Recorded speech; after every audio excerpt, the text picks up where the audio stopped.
Hello दोस्तों, मैं Sarla Yadav SY Hindi platform channel पर एक बार फिर से आप सभी का हार्दिक अभिनंदन करती हूं। और आज के इस वीडियो लेक्चर में हम पढ़ेंगे रीति संप्रदाय। और रीति संप्रदाय का जो टॉपिक है वो भारतीय काव्य शास्त्र के अंतर्गत आता है। जैसा कि आप सभी के सिलेबस में जहाँ पर भी भारतीय काव्य शास्त्र दिया हुआ होता है तो उसमें हम अधिकतर ये 6 संप्रदाय जरूर पढ़ते हैं, क्योंकि जब मैंने भारतीय काव्य शास्त्र शुरू करवाया था तो मैंने काव्य शास्त्र की एक अलग से प्लेलिस्ट बना रखी है। SY हिंदी प्लेटफॉर्म चैनल को सब्सक्राइब कीजिए, उसके बाद आप प्लेलिस्ट चेक कीजिए। तो भारतीय काव्य शास्त्र को मैंने बहुत ही आसान शब्दों में पढ़ाने की कोशिश की है। 2 तरीके के काव्य शास्त्र आपके सिलेबस में देखने को मिलते हैं, एक भारतीय काव्य शास्त्र और दूसरा पाश्चात्य काव्य शास्त्र। तो भारतीय काव्य शास्त्र में हम भारतीय, हिंदी और संस्कृत आचार्यों के मत पढ़ते हैं हर एक टॉपिक को लेकर। और पाश्चात्य काव्य शास्त्र के अंतर्गत जो जैसे कि अंग्रेजी के साहित्य के जो कवि हैं उनके मतों को पढ़ते हैं। तो आज की जो वीडियो महत्वपूर्ण रहने वाली है वो HPSC असिस्टेंट प्रोफेसर के लिए, या फिर PGT एस्टेट HPSC PGT के लिए, या फिर UGC net estate MA BA या किसी भी प्रकार की कोई भी परीक्षा हो वहाँ पर भारतीय काव्य शास्त्र जरूर पूछा जाता है। तो इन सभी प्रतियोगी परीक्षाओं के लिए ये आज का टॉपिक बहुत ही महत्वपूर्ण रहने वाला है। तो मैं आपको बता रही थी कि 2 तरीके के काव्य शास्त्र से प्रश्न पूछे जाते हैं। तो पाश्चात्य काव्य शास्त्र भी मैंने पढ़ा रखा है, इसकी भी आप प्लेलिस्ट देख सकते हैं, क्योंकि जो काव्य शास्त्र है ना, जो काव्य का में अध्ययन करवाते हैं, काव्य के बारे में बताते हैं, तो ये थोड़े से टॉपिक सभी कैंडिडेट्स को मुश्किल लगते हैं। तो मैंने कोशिश की है कि आसान से आसान शब्दों में आपको अच्छे से अच्छे कंटेंट के साथ और आसान से आसान शब्दों में समझाने की कोशिश की है। तो आप इसे भी देख सकते हैं। और भारतीय काव्य शास्त्र के अंतर्गत मैंने सबसे पहले जो जितने भी संस्कृत आचार्य थे उनके ऊपर वीडियो डाली, फिर उसके बाद मैंने रस संप्रदाय पढ़ाया, और फिर हमने अलंकार संप्रदाय पढ़ा, और आज हम तीसरा संप्रदाय पढ़ रहे हैं रीति संप्रदाय। ये सब मैं इसलिए बता रही थी आपको क्योंकि एस्टेट में कई कमेंट थे कि मैम प्रश्न कहाँ से पूछे जाते हैं। तो मैंने ये बताया था कि जब आप भारतीय काव्य शास्त्र पढ़ रहे हैं तो संस्कृत के सभी आचार्यों के मत पढ़ने के बाद आप ये संप्रदाय जरूर पढ़ें, क्योंकि इनमें सारी बातें आ जाती हैं, अधिकतर पंक्तियां भी इनमें से पूछी जाती हैं। तो अगर आप ये सारे संप्रदाय पढ़ लेते हैं तो भारतीय काव्य शास्त्र पर एक अच्छी पकड़ आप लोगों की बन जाती है। तो उम्मीद करती हूँ कि अभी तक जो मैंने अलंकार संप्रदाय और जो रस संप्रदाय पढ़ाया आपने वो वीडियो जरूर देख ली होंगी। और रस संप्रदाय के अंतर्गत तो काफ़ी सारे मतलब हर परीक्षा में एक ना एक प्रश्न तो जरूर पूछा जाता है। तो रस संप्रदाय मैंने बहुत ही अच्छे से पढ़ा रखा है, तो आप उसे ज़रूर पढ़ लें। और आज के इस वीडियो लेक्चर को शुरू करने से पहले मैं यही कहूँगी कि अगर आप चैनल पर नए हैं तो चैनल को सब्सक्राइब ज़रूर कर लें, और अगर पहले से सब्सक्राइब कर रखा है तो वीडियो को लाइक एंड शेयर जरूर करें। तो रीति संप्रदाय पढ़ रहे हैं, ये तीसरा संप्रदाय है। और इस संप्रदाय के जो प्रवर्तक आचार्य हैं वो आचार्य वामन है। अब रीति के बारे में जो है आचार्य वामन के क्या मत हैं, इसके साथ ही साथ जो अन्य भारतीय काव्य शास्त्र के जो अन्य कवि हैं, संस्कृत आचार्य हैं, उनके क्या मत हैं, ये सारे आज की इस वीडियो में हम पढ़ेंगे। रीति क्या है, कि रीति का मतलब क्या है, और किसने कौन कौन कितने प्रकार के गुण माने हैं, ये सारे आज की इस वीडियो लेक्चर में हम करने वाले हैं। तो सबसे मोस्ट इम्पोर्टेंट प्रश्न तो यही बनता है कि रीति संप्रदाय के प्रवर्तक आचार्य कौन है। तो आचार्य वामन है, और आचार्य वामन का जो समय है वो 8वीं शती है। इसके साथ यही बताना चाहूँगी कि जो PGT एस्टेट के लिए हमने NCERT की पाठ्यपुस्तक भी शुरुआत कर रखी है, और उसी के संदर्भ में मैंने सोचा कि साथ ही साथ जो भारतीय काव्य शास्त्र की 1-2 वीडियो रह रही हैं, मैं वो 1-2 टॉपिक रह रही हैं, वो चाहे वीडियो 2 बने चाहे 4 बने, उन्हें भी मैं कंप्लीट करवा देना चाहती हूँ। क्योंकि अभी एस्टेट का जो परीक्षा है आपके पास नहीं है, अभी कोई न्यू डेट भी देखने को नहीं मिली है। तो पुरानी वीडियो को आप ज़रूर देख लें। पीजीटी एस्टेट की या टीजीटी एस्टेट की तैयारी करना चाहते हैं तो चैनल को आप ज़रूर सब्सक्राइब कर लें।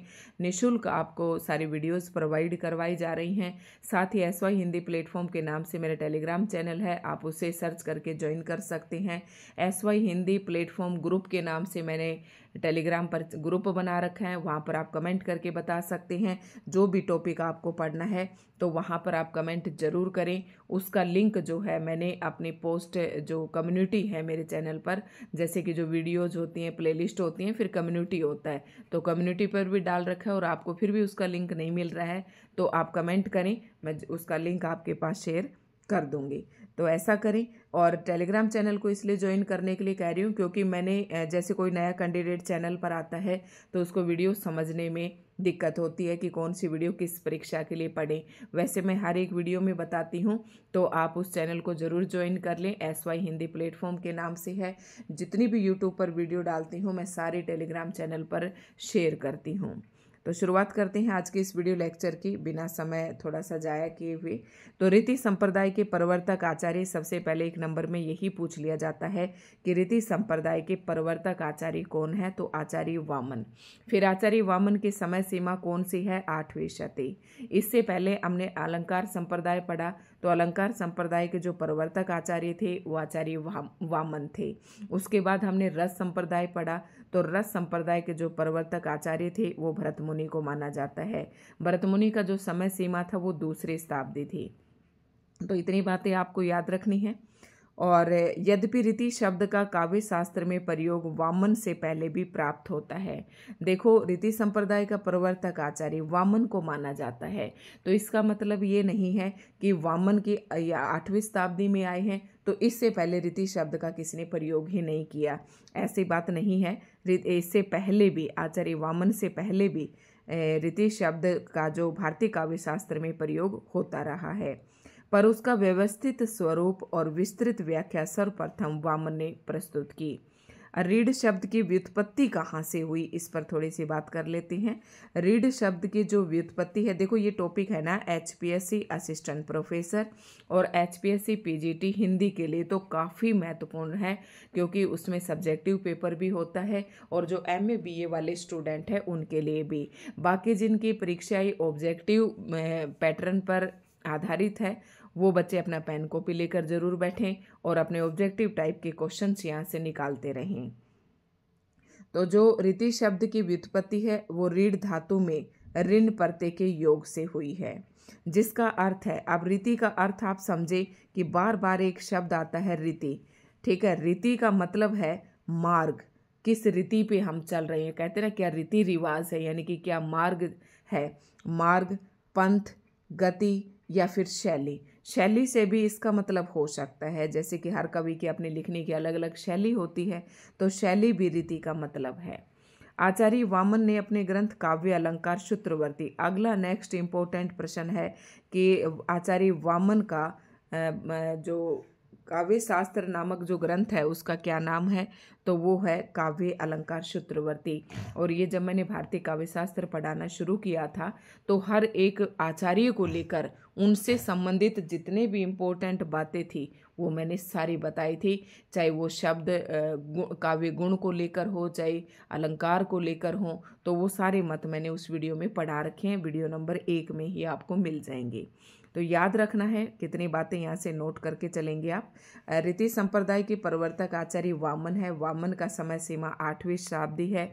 और फिर रीति शब्द की जो व्युत्पत्ति है वो ऋण धातु में ऋण प्रत्यय के योग से हुई है। प्रत्यय किसी भी शब्द के अंत में जुड़ते हैं, शब्दांश के अंत में जुड़ते हैं, नहीं सॉरी, शब्द के अंत में जुड़ते हैं और उपसर्ग जो होते हैं वो आगे लगते हैं। रीति का अर्थ, फिर अगला प्रश्न आपको बनाना है, रीति का अर्थ क्या है, तो मार्ग, पंथ, गति और शैली आप कह सकते हैं। फिर अगला प्रश्न है, आचार्य वामन के ग्रंथ का क्या नाम है, तो काव्य अलंकार सूत्रवर्ती। ये भी आपको ध्यान रखना है। आगे है विशिष्ट पद रचना रीति, अर्थात अब आचार्य वामन ने रीति के बारे में क्या कहा, तो थोड़ा सा यहाँ से कोई लाइन रह तो नहीं गई है, ये देख लेते हैं।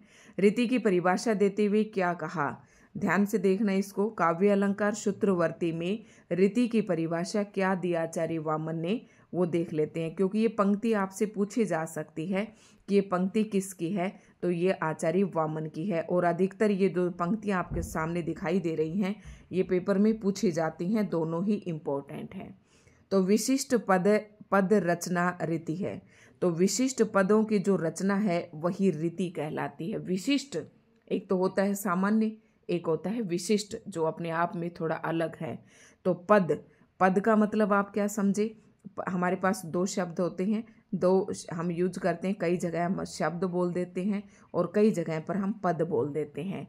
तो जब जैसे कि अब ये आपको एक लाइन दिख रही है, विशेष प्रकार की पद रचना को रीति कहते हैं। ये सेंटेंस, ये वाक्य आपको दिखाई दे रहा है। इस वाक्य के अंदर जितने भी शब्द हैं इन्हें शब्द न बोलकर हम क्या बोलेंगे, पद। यानी कि जो शब्द वाक्य के अंदर आ जाता है तो उसे पद कहते हैं, और वही पद जब वाक्य से अलग थलग रहता है तो उसे शब्द कहते हैं। ठीक है, तो विशिष्ट पदों की जो रचना है वही रीति कहलाती है। और ये पंक्ति किसने कही, रीति की व्याख्या देते हुए आचार्य वामन ने। समझ गए होंगे। अर्थात विशेष प्रकार की पद रचना को रीति कहते हैं। विशिष्ट को स्पष्ट करते हुए पुनः कहते हैं, विशिष्ट का मतलब यहाँ पर आचार्य वामन का क्या मतलब है, विशेषो गुणात्मक, अर्थात ये विशिष्टता का मतलब है गुण से आती है। देखो कोई भी आदमी है उसको हम सामान्य आदमी भी रहते हैं और कहेंगे नहीं भाई वो तो विशिष्ट आदमी है, मतलब सबसे अलग हटकर है। अगर कोई चीज़ सबसे अलग हटकर है तो उसके अंदर कोई ना कोई गुण होगा जो उसे सामान्य चीज़ों से अलग कर रहा है या सामान्य इंसान से अलग कर रहा है। तो वो विशिष्टता किससे आती है, गुण से आती है, विशेष गुण से आती है। अर्थात काव्य में गुणात्मक पद रचना को रीति कहते हैं। अब काव्य के अंदर जो गुणात्मक मतलब गुण से संबंधित जो पद रचना है उसे ही क्या कहते हैं, रीति कहते हैं। गुणात्मकता से उनका अभिप्राय। अब गुणात्मकता के अंदर क्या क्या शामिल हो जाता है, गुण, काव्य के गुण आप देखना, वो गुणात्मकता का मतलब है काव्य के गुण। अब गुणात्मकता में क्या क्या शब्द आ जाते हैं, ओज, प्रसाद, माधुर्य आदि काव्य गुणों से है। ठीक है, गुणात्मक शब्द आया गुण से।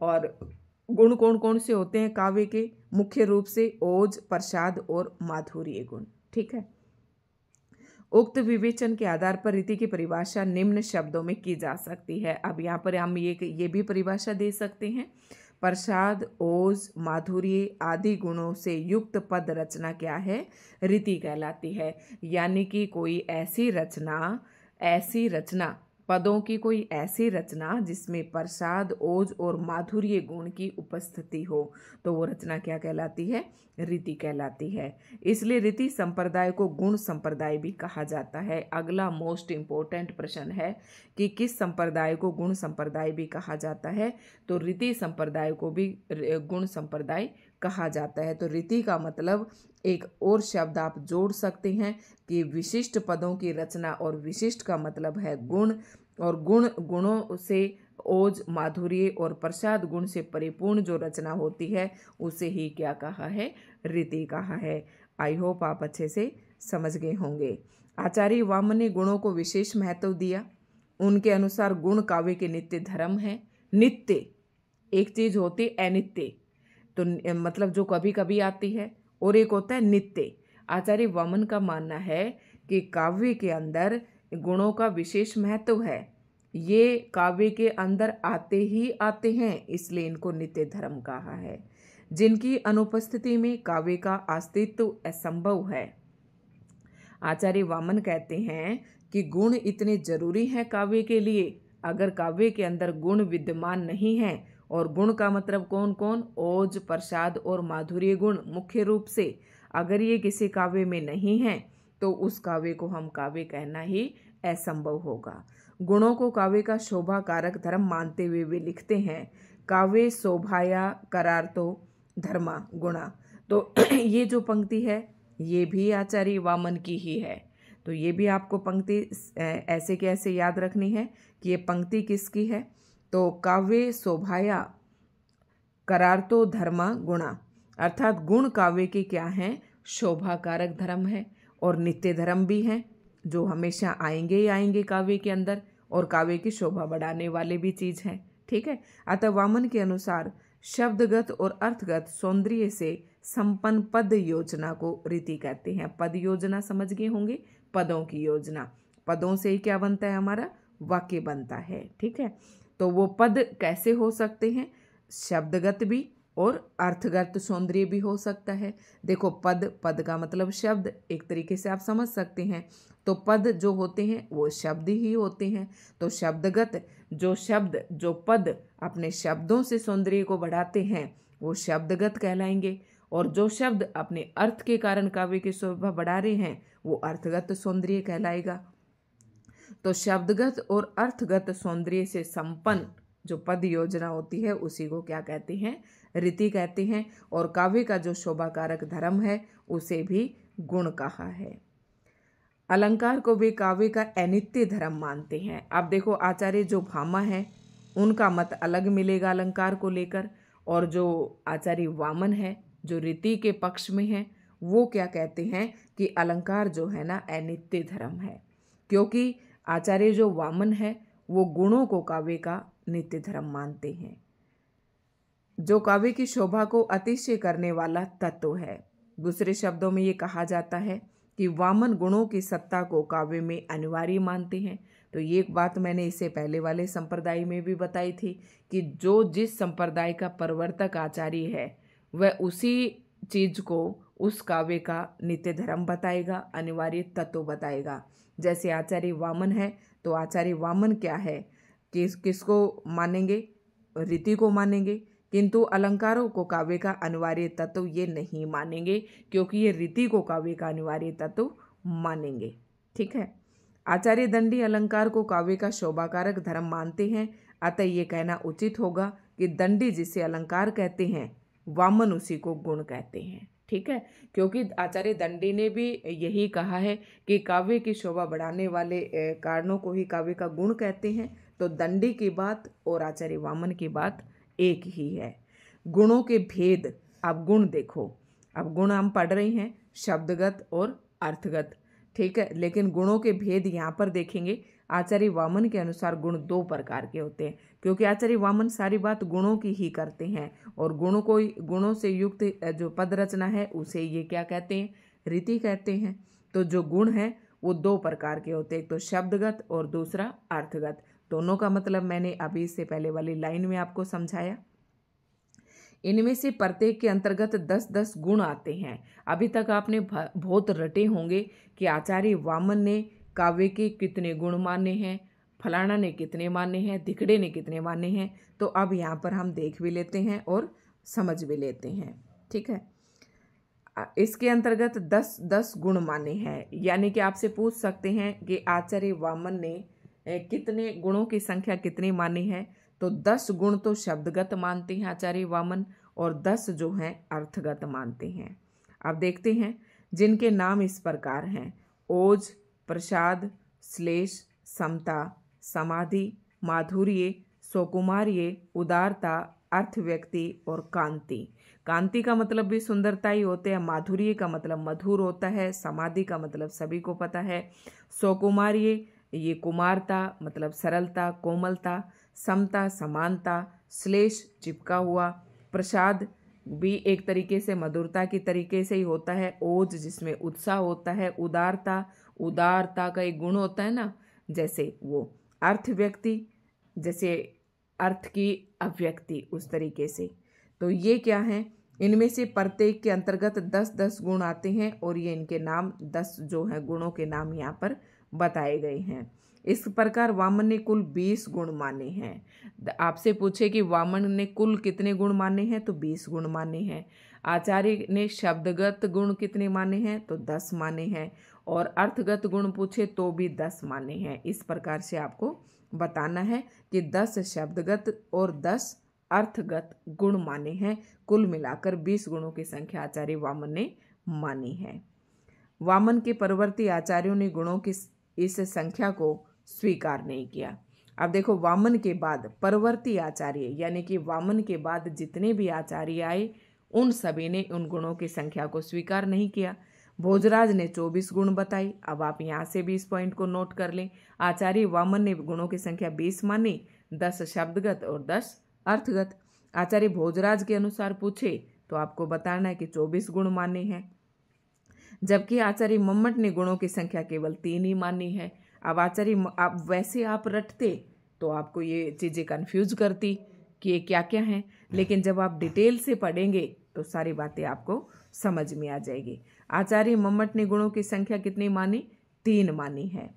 इनके और तीनों के अंतर्गत क्या क्या मानते हैं? माधुरी, प्रसाद और ओज, इन 3 गुणों को ही स्वीकार करते हैं आचार्य मम्मट।